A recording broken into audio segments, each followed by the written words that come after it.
అందరికీ నమస్కారం అండి. శ్రావణి కాజీ ఛానల్కి స్వాగతం. ఈరోజు మష్రూమ్స్ కర్రీ ఎలా తయారు చేయాలో చూద్దామండి. దానికోసం కడాయి పెట్టుకుని ఆయిల్ వేసుకోండి. ఆయిల్ వేడెక్కిన తర్వాత ఆనియన్స్, పచ్చిమిరపకాయలు వేసుకోండి. ఇక్కడ నేను 2 ఆనియన్స్ తీసుకున్నాను. మీకు ఎన్ని కావాలంటే అన్ని ఉల్లిపాయలు తీసుకోండి.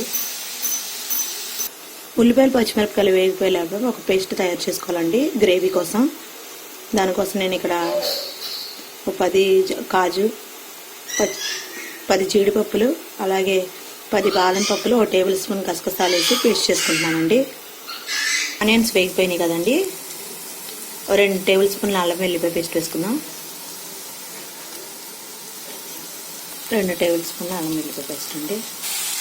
కడిగి వేడి నీళ్ళలో వేసిన మష్రూమ్స్ వేసుకున్నామండి. కడిగి వేడి నీళ్ళలో వేసుకున్నాము. ఉల్లిపాయలు 2 టమాటాలు కూడా కోసుకొని వేసుకోండి. పసుపు 1/2 టీ స్పూన్ పసుపు, 1 టేబుల్ స్పూన్ కల్లుప్పు కూడా వేసుకోండి. 1 టేబుల్ స్పూన్ కారం కూడా వేసుకుందామండి. 2 టేబుల్ స్పూన్ల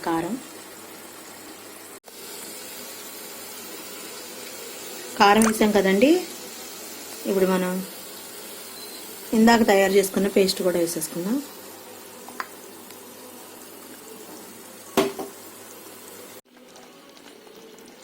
ఇప్పుడు మనం 1 టేబుల్ స్పూన్ గరం మసాలా కూడా వేసుకుందాం. 1 టేబుల్ స్పూన్ గరం మసాలా కూడా వేసుకుందాం అండి. కొత్తిమీర వేసుకుందాం అండి. అంతేనండి మష్రూమ్స్ కర్రీ రెడీ. మీకు మా ఛానల్ నచ్చినట్టయితే లైక్ చేయండి, షేర్ చేయండి, సబ్స్క్రైబ్ చేయండి. Thank you friends. Thanks for watching.